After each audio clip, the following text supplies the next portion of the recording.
So it's important. So there's a lot that we need to do, but here's what I think we're seeing in the world and what we're seeing at home. We have a lack of leadership in this country. We don't have leadership that is strong. We don't have leadership that is exercising common sense. And we don't have leadership that is capable of delivering really big-time results. Well, I'm the guy that can do that, so...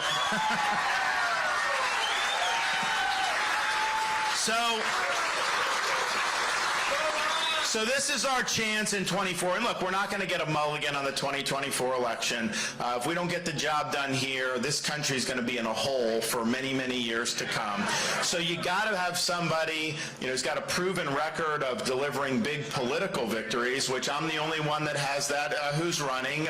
We took Florida, which had always been a very closely divided state, and we transformed it into probably one of the strongest Republican states in the country now.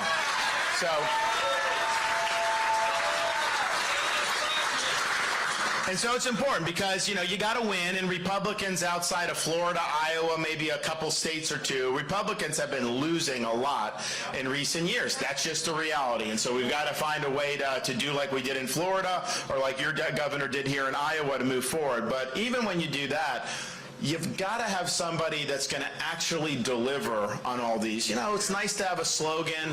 It's nice to kind of do a show and all this stuff. But when it gets down to it, a leader's judged by what results that you're able to produce. And I'm the only one running who can say that everything I promised my voters I would do, I accomplished 100% of my promises. And you should expect nothing less. So you can trust me to follow through and get the job done. And you can see what we've done in Florida. I mean, I mentioned the budget surplus, paying down the debt, cutting taxes, universal school choice, eliminating CRT, beating Disney to get gender ideology out of the schools. Every Republican who's running for president has taken Disney's side against Florida when we stood up to say, we're not bending the knee to a powerful corporation. We're standing for our kids. We're standing for our parents. And everyone should be willing to do that. So we did that. We enacted constitutional carry to protect Second Amendment rights. We signed the heartbeat bill in the state of Florida. We eliminated DEI from all of our public universities.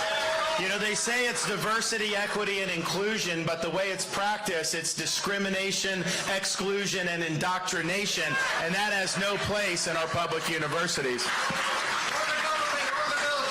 We cracked down on illegal immigration by banning sanctuary cities. We sent people to the southern border to help Texas, and Florida even transported 50 illegal aliens to beautiful Martha's Vineyard.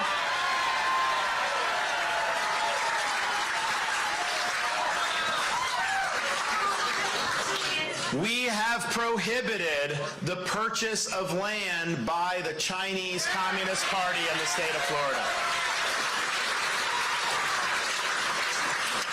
And we've enacted the strongest protection for medical freedom anywhere in the country. They can't force you to wear a mask in Florida. They can't force you to take the COVID jab in Florida. They can't force you to close your business in Florida, because we stood up and we protected people's freedom.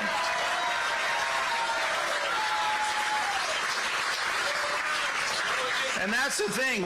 Florida now, we're ranked #1 in economy, education, fastest growing state, most net immigration, all that stuff. And part of the reason we did that is because when COVID hit, we had to make a decision about how you were going to do as a leader. Were you going to follow the crowd?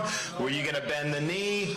Or were you going to be willing to chart your own course, even if it meant a lot of political blowback? And I refused to let the state of Florida descend into some type of Faucian dystopia. We weren't going to let people's livelihoods be destroyed, freedoms curtailed.